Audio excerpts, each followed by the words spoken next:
see from the title, you know it's one of those videos. Okay, so we did meet Mill's relationship on Puffy, and I think it was Justin Bieber first.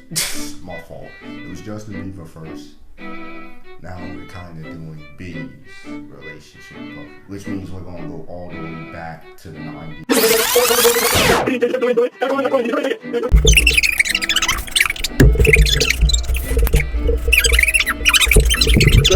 How much, so what you doing around here? Just bought that building right over there. Oh my God! What? I don't give a fuck!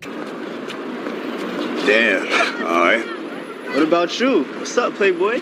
Yo, this is my office right here. Oh, damn. Yeah, hell yeah. Neighbors? Neighbors, yo.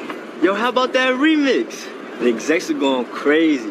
Smelling Grammy, you know what? That's all I need. Need to leave that dope alone. You haven't. So He need to leave that dope alone. It's a good one, nigga. But how about that next collab, man? Let's keep the people talking. Yeah, that's a great idea. Look, they always try and divide us in New York. But we gotta stick together if we want to stay on top.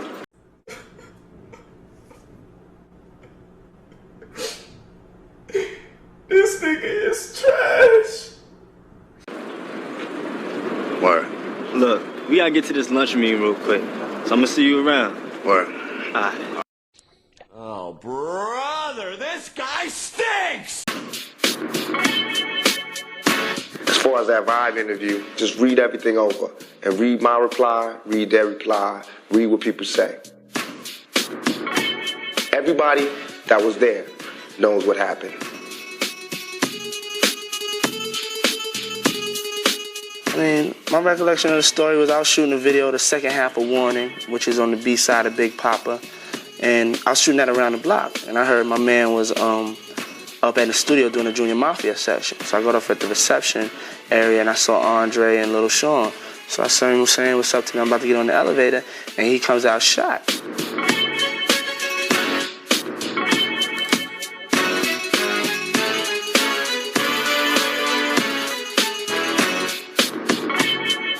The Tupac article had me pissed off, you know what I'm saying? Because first of all, he dissed my man, said my man turned his back on him, and I know for a fact that didn't happen, you know what I'm saying? And like the rumors that's spreading is on some tip like we set him up, you know what I'm saying? And that's crazy. As soon as he comes out shot, me and my man, we try to sit him down. He called his mom. He asked my man if he could roll him a blunt. You know what I'm saying? We asked him if he's all right. He's just like, yeah, I'm all right. I don't know what's going on. And we just there trying to comfort him. Andre Harrell went and made sure he was calling the ambulance. And I mean, everybody that was there was very supportive of him. It was just the total opposite. As soon as he came out, everybody ran towards him. It was nothing but love and concern. They got different accounts of what happened, and I'm the one with the bullet wounds. I also understand that if you was to get shot 5 times, your mind is just completely spinning, you know what I'm saying? You're real confused about your situation, so it'll cause you to say things that you really don't mean. I was there for the whole thing. No one else was there for the whole thing. I don't really know the purpose of why the story was said in another way of context. It's not important that other people know what happened to me. I just said it. Now that I said it, it's dead. You can believe me or not believe me. I did what I had to do. I mean, God knows the truth. There's no religion about getting shot. I'm not trying to get any converts. Oh, shit. Here we go again.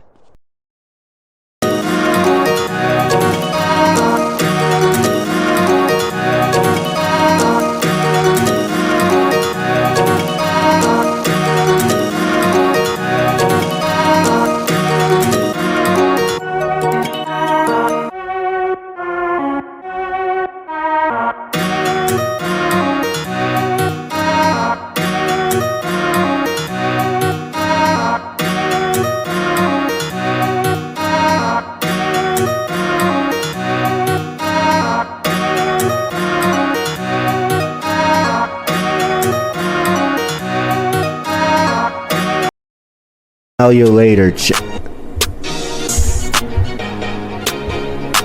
I swear you're such a out of a dangerous game, you know what I'm saying? I mean, I was selling drugs real hard, you know? And when I got the record deal, all that got cut short. So it's like he Jesus to me, you know what I'm saying? Because he just saved me. And it's real, and I go all out. Now, I ain't saying none of that. I'm not Jesus. To Jesus. Me, I look at him like, I say Jesus. And the next question is...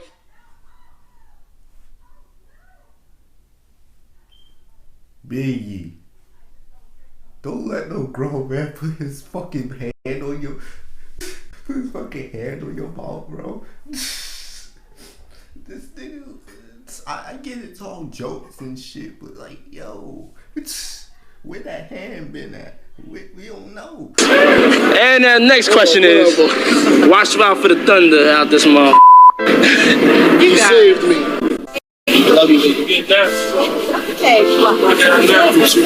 No. I don't think people realize like how young we were, you know, so we're actually like kids in this multi-billion-dollar industry. What?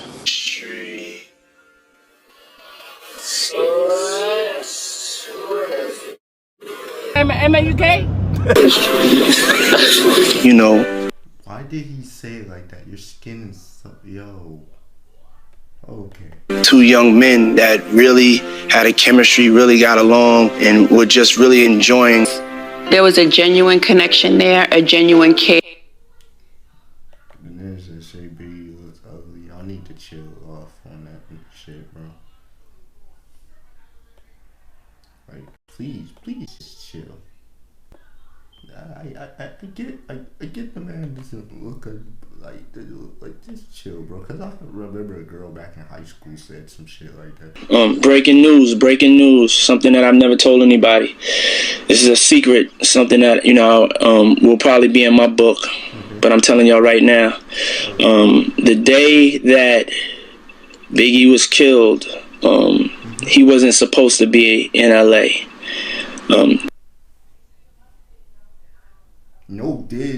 No diddy, duh, nigga. Of course we know he wasn't supposed to be in LA. That they was supposed to be in Europe. He was supposed to be in England. That morning, I got a call from Biggie. And I've never told anybody this in an interview or anything. I got a call from Biggie, and Biggie said, yeah, I don't want you to be mad at me, but I'm about to jerk you up. Ew, nigga. What the fuck, nigga? Ew. And I'm like, pause. I mean, I'm about to go left on something. That's a better word. You drunk something? And I'm like, what you talking about? You know, I would always be on him about like, you know, we young, black entrepreneurs, businessmen. We have to be on time. We have to be prompt. He said he was supposed to go to London. He called me and said, I'm not going to London. He's like, I just finished my... Can you envision a day when, you know, y'all, if not get together and make an album, just peacefully coexist? There's no dream of making an album with Biggie and Puffy, or none of them. We're not sweating it like that. This is our family we over peacefully here. coexist right now because we all cool. Everybody's here. They sell records. We sell records. Well, I guess you could call that selling records, what they do. This nigga don't have no. This nigga just lets it out. Like, I'm being so real, bro. That's what I like about it, bro. He just lets it out. He's like, I ain't gonna let them have no type of success. I'm gonna be like, yeah. I guess you could call that selling records. Like, bro, what the fuck? Like, I know somebody like, what the fuck is he going on? Like, what the fuck is wrong with this man? Give them some credit. At least they making some records. Like, nah, they ain't making no records though. Like, damn. We sell large amounts of records, and they sell a few records. Intentionally encouraged, and then they found some people that were just straight up actors to play this role of a gangster. And one of those people is obviously Tupac. So let's just watch this footage. You may forget this. Tupac was an actor, and I'm pretty sure he was not a heterosexual actor either on the basis of this clip. Take a listen. I'm most like my mom because I'm arrogant. Totally arrogant. I agree. I have to say it. Like at work, I can't hold a job. I just quit my job today, actually, because I wanted to come and do this. And they wouldn't let me. And I felt like it was important, and it was more important than serving pizza. And we had enough people, so I felt like since I'm an actor, they should understand. They should have let me do it, but they didn't. And then I had a cold, so they were making me work in a freezer. And I'm really not one to be disrespected, and I felt like that was disrespectful because I asked to go, you know. So I quit. I mean, I ain't gonna lie. I understand, but you know that's how some jobs work, unless. Cause I heard that he worked a job where it was like, I guess he was serving pizzas or something like that. Like I get that. Like he was serving pizzas. Like the job that he was working was selling pizzas. He basically was a pizza seller. Plus, I think he was still in, either he was in New York at this time, or he already was in Oakland. Well, not Oakland, but some part of LA. I don't know. But all I know is bro was somewhere he was working, and diddy also quit his job at that. I don't know, bro. I don't know. I can't tell. And he told me I couldn't quit. And that even made me hyper. I'm arrogant. So when he told me I couldn't quit and we had all these customers, I chose that time to jump on a soapbox, grab my leather jacket, light a cigarette in front of him, smoke, and leave in the middle of a rush. So that was natural. That's arrogance at the top. That's what I think I'm most like my mother. And she likes it. She'll see it in me and know it. And we clash a lot because I'm arrogant, she's arrogant. And you should see us when we get in our little attitude moves. I'm just saying it's a lot of hand movement for an eventual thug life gangster. I mean, no disrespect, Cancer.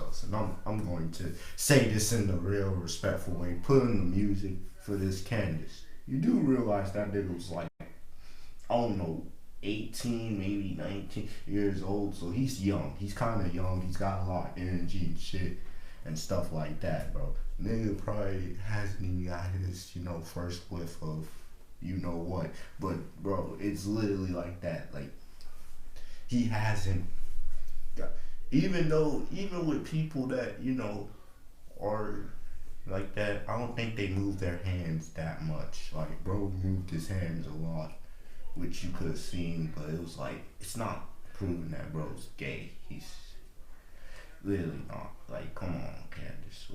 Let's calm it down now. He's not a puffy. Like, there's a difference between you acting. There's a difference between you doing your hands and shit like that, and the difference between you actually being gay. Like, come on now.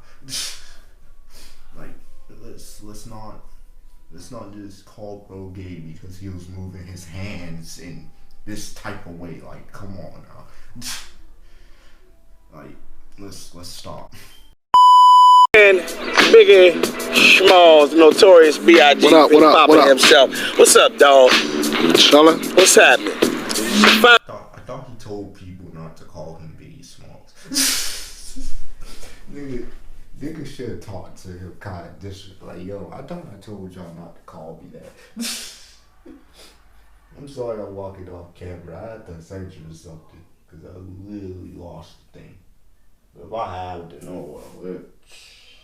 It wasn't meant for me to find it, man. But I need it. Right now, I do need it. So, we need to look for it. Then if I find it with the Gucci.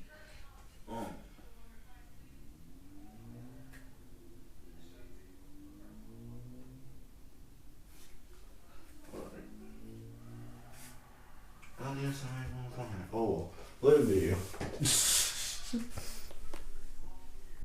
We finally get to sit here and kick it on my jump. It's my man right here too. All love. Stay bumping heads. Let's get right into it. I need to get right into it. It's all kinds of stuff, all kinds of questions I got. First, let's get onto this album. It's 1997. Hip hop is popping. Lovely. You're one of the major players in this thing. What are you coming with now? Well, I got the Life After Death double CD dropping March 25th. And I just want my spot back, I chilled, came out with the Ready to Die. Everybody was feeling it, you know what I'm saying? And I rested for 2 years, worked on the Junior Mafia, a Lil Kim, now it's time for me to come do my thing, you know? True indeed, true indeed. And with this album, you have hooked up with a lot of people, and I bring that point up because of all of the territorial stuff that was going on. You done hooked up with 40, you hooked up with The Bone, with Short, you hooked up with everybody. Are you making a statement? I just wanted this. Actually, before you get started, the 40 thing didn't come out, you know what I'm saying? Because he had a lot of pride, you know, his hands is filled with his water, you know, so he had to do his thing. But I just wanted to just show the versatility, you know what I'm saying? Show that me and Bone could do a joint together, me and Short could do a joint together, you know, R. Kelly, whoever, whatever. Sure, dude. You know? Now, the joint is called Life After Death. Yeah. What's the meaning we supposed to catch from that? Because the first joint was ready to die. You was ready to die. No doubt. You was going out all guns. You was coming at them. No doubt. You know what I'm saying? Now it's Life After Death. What's the whole feeling with this? The way I was feeling when I did Ready to Die was, I was feeling like I was already dead, you know what I'm saying? Right. Just being in a situation where my mom's working, going to school, just leaving me open to dip and dab into different things, you know what I'm saying? It just left me kind of stuck. My mentality was more on some getting paper, not caring about nothing else, not caring about nothing, just wanting to get mines, you know? I got the record deal, and when I started doing Ready to Die, it was a lot of anger, you know what I'm saying? I was just, a lot of hatred coming out, you know? It was real though, right? You know what I'm saying? But it was just real angry. Life after death is the flip side of things, you know what I'm saying? I can't rhyme about being broke no more. I ain't broke. You know, I can't rhyme about hustling in the streets no more because I don't hustle no more, you know? So it's the life after. It's all that's over with now, you know what I'm saying? I ain't hungry no more, you know? Now it's a new beginning, you know what I'm saying? It's the life after the death, you know? All right, well, let me first, before we go to the break, I want to say congratulations. Congratulations on the album and everything, but congratulations on the son. All right, little CJ. Little CJ. Hey, we'll be back in a minute with the Notorious B.I.G. Don't go nowhere. They did this on BET. Like, yo, BET was really working their asses on Batman, bro. I think Tupac did one of his interviews on BET as well. Like, damn.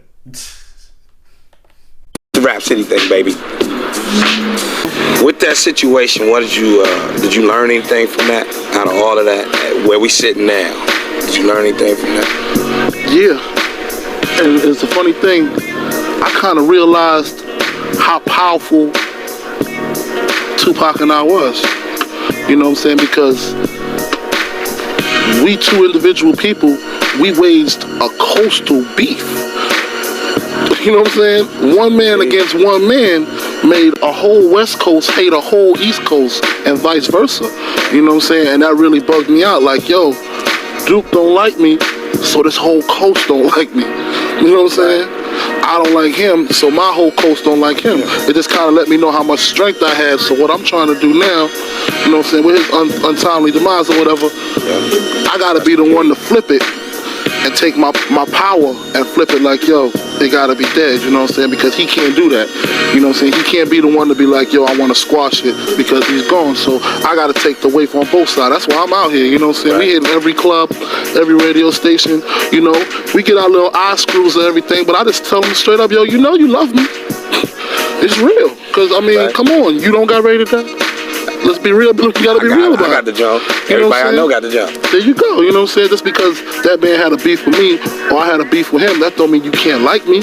Ask me what's going on. Ask me what's going on. I'm gonna talk to you just like you're a regular person. So I gotta squash it.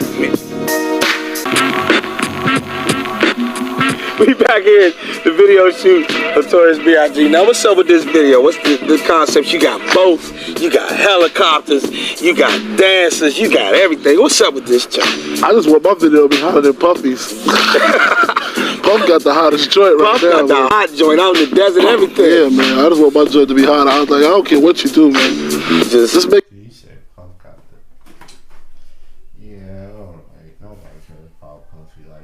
Get hotter than yours. Just came up with this concept of just police coming to get me again. You know, as usual. And the chase is just real dramatic, man. Real dramatic. We on some. You saw the movie Rock? Right. Remember that Ferrari Hummer chase? Right. You're trying to get there. Oh. You're trying to get to that level. Just real intense. It's real, some real action packed. I ain't mad at you. Trying to do it, man. That's how you do. The hip hop video, man, is taking a big step. Let's say if you was Run DMC and this was 1987, 88, it wouldn't be this big. You know what I'm saying? Not at all. It wouldn't be happening like this. It would have been over already. Jordy, what's up? It's bigger. Everybody wanted this get to that level, you know what I'm saying? Everybody wanted this be bigger at what they're doing. At least I know I do. I look at everybody else and, you know, they got the crystals and they got the pretty girls and they got the Benzes and everything. So that's kind of like, that's like the mediocre stage for everything right now. You want to just take it to that next level. That's what I want to do. Yeah, you gotta be Willie. I ain't mad. You can be the Willie. Well, since we're talking about how big things have become, the hip-hop industry has become gigantic. It's wide open. You can sell clothes, you can have restaurants, you can make video games, you can be hanging out with ball players, all that. What are we gonna see from Biggie Smalls? Well, right now I'm just trying to, you know, kind of like master this rap game down a little bit tighter than what I'm doing. You know, this is just my second album, you know, so I just want to just make sure that. Yeah. Wait, his second album? Damn. That's kind of crazy, bro. Died on his second album. Tupac didn't even know in his second album, bro. Had what the album before that? Oh shoot, this. But linking all these tragedies, linking them to you, the death of Notorious B.I.G., I guess on paper would make more sense, given what he was racking up sales on the East Coast. I mean, when Biggie left. One of the things about Biggie, I'm not one of these netterizers. I think he was talented and he's great. Did you hate Biggie? Never one bit. See, one thing you gotta realize me, follow my pattern. I'm a businessman. I figure if in a year or two, Biggie would have been a death row artist because that's how talented he was. And I would have pursued him as an artist because I felt I could have gave him a bigger deal. And I wouldn't have been in his videos. So I think he was an incredible artist. Just think, Tupac and Biggie, and there was no real feud. They might have had words before, but I know I could have molded them back to being great friends. So soon, knowing that Tupac got killed 6 months earlier. The award show season was up. We had to go out there to participate in that. We had records that were nominated. We were a budding, launching company that already launched, and we were successful. We could not go. But Biggie did have an inconvenience. He had a car accident. I think it was in Brooklyn, maybe downtown Brooklyn. He had a broken femur at that time, and he was recovering from that. Big-sized person, could not really sit comfortably in a plane, not even first class, with a cast on. It was uncomfortable.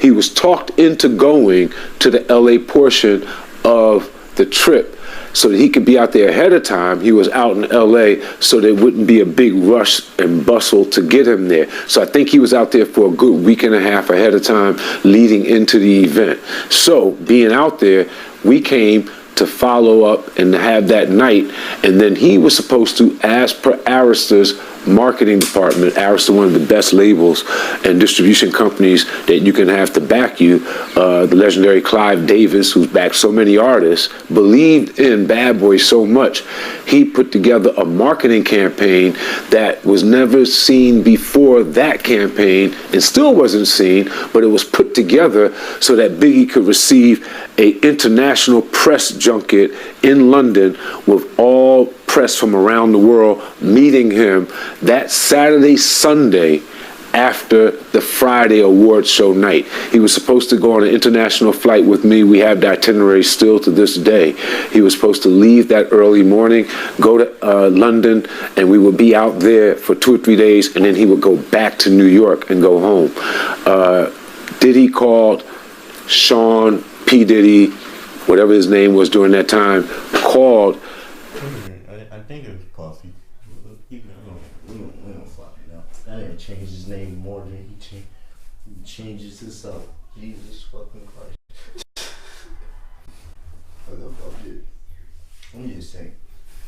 I'm just saying, bro, because he changes his name more than anything, bro. That's why I say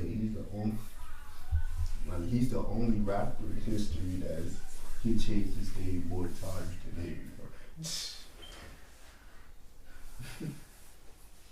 Like, I'm just saying, bro. I'm just standing out there, bro. Late Friday night, early Saturday morning, saying he's not going to London. Call Arista, cancel it. You go. You represent it. You go. He's not going. He wants to stay here in LA. Now, I know for a fact that he was prepared to go, would have loved not to go if his label owner had only said, you don't have to go, Big. So we had a schedule to be in London, to leave early Saturday morning, take 2 flights or whatever, get over to Europe. A lot of money was spent and put into journalists from around the world flying to one location in London, meet, greet Biggie, hosted by us, Bad Boy, big send-off. Nothing like that had been done for any other hip-hop artist to that date. Clive Davis was unique, a legendary marketing guy, and we were marketers too. So we knew how big of an event that could be. LA, in the world of flavor, was also impressionable too. In the world of people speaking, talking, the word, what's happening, the award show, that buzz, that's a big allure. We conquered that. We were supposed to be on a plane and out of there. Sean had his album that he was recording. He wanted to do some of it in LA. I think that was a bit of poking your chest out. We could have recorded that album completely in New York. A little bit of, I'm here doing this when you told me not to come here. I came to the awards show. We showed up. You told us not to be there. I went out on the town on Saturday. You told us don't be in your city. And going out on the town on that Saturday night. You're the person with the gun, the person who would do anything to protect the ones you love. But did you know that you could go to jail? That's when we had reached the wall. Something that we probably should not have done. We might have overstepped our boundaries based on all the warnings, based on Puff's security, Gene Deal, who was there to secure Puff.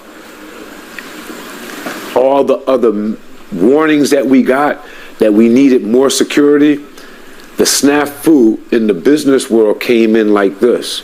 You have a budget for everything that you do. The budget for Big in LA for the awards show ended that Friday night, Saturday morning, when a new budget started to get him from LA to London, where he would be taken care of with security, his friends, and everyone that he wanted to be with him in the style that he was accustomed to handle the press junket. When that didn't happen, that budget was never opened. The budget for LA ended, and there was a great need for security that Saturday night, and he was out without that security. The beef up. And we lost him. And in that decision, what it put us in, that decision put us in the worst situation that we could have ever been in. We lost our number one talent. We're on a West Coast where we're surrounded by enemies who told us not to be here. We really shouldn't have been there, but we were. Now we have to get out of there. At that time, I brought most of the company with me. I had a lot of interns, young people. I had to account for them with their parents. We had to get them home. That weekend, I think we had to get Sean out first. 1, 2, 3 steps in the trunk of a car, moving out the city limits to another airport on that flight out. I stayed. They had to do a lot of fucking movement. Get their asses out of here, bro. I understand that because, one person did die too. So it's like, hey, we gotta get the fuck out of here, bro.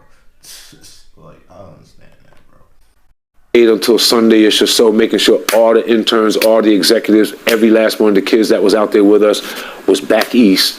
And then we had to make preparations for Big's family to know where he was at for them to make preparations to bring him back home a week or so later. So that was the job. And then I slowly crept up out of LA and went back home and got ready to deal with the mourning and grieving and shutdown of our activity, the hold up of another hotel, hold up with Sean and his mother, the depression moments, depressive moments, and the recalculating, the rethinking, where did we go wrong, and all of that right then and there, as well as releasing a brand new album that we were already in the flux of releasing, Life After Death. I seen an interview that Puffy did with Fat Joe where he was talking about Biggie in his last moments in LA, and he told Fat Joe that he didn't want to go to LA, he actually wanted to go to London, but Biggie, he was the one that wanted to go to LA, and he was the one that was pushing to go to LA. That's not true. My name is Kirk Burrows. I ran Bad Boy Entertainment. I helped co-found it. I created the company with him. I raised from general manager to president.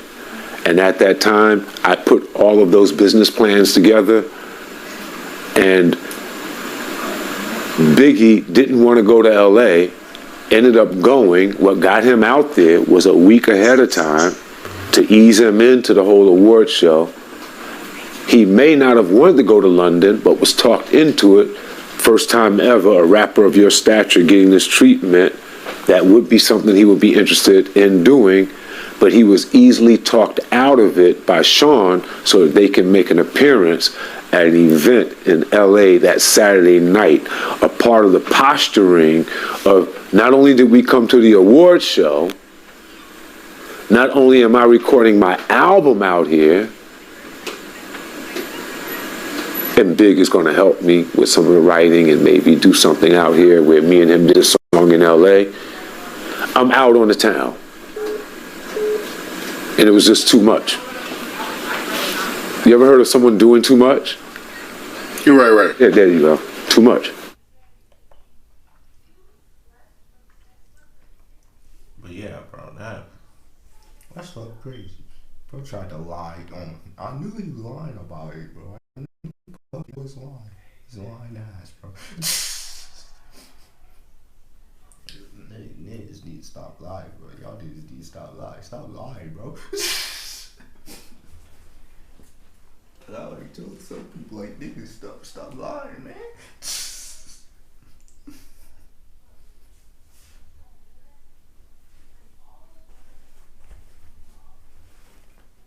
Like, who I told that to? I think I told that to, I think Danny.